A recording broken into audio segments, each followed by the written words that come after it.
Syedaralon 3 unit ruko dan 1 rumah di Jalan Manekro kawasan Desa Ujong Baroh, Kecamatan Johan Pahlawan, Aceh Barat terbakar pada Jumat, 7 Februari 2025 sekitar pukul 11.40 waktu Indonesia bagian Barat.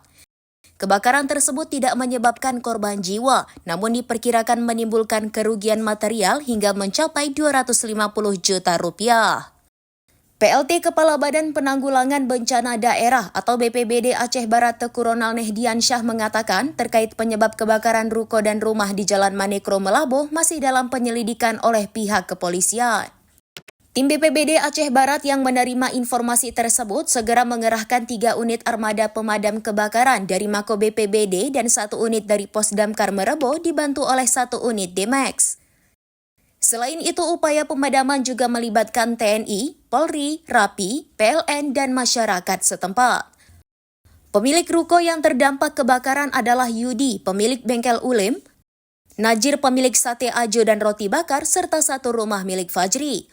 Meskipun tidak ada korban jiwa, peristiwa ini meninggalkan dampak kerugian material yang cukup besar.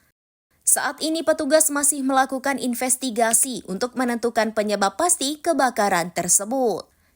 Dari Aceh Barat, Sa'dul Bahri, serambinews.com.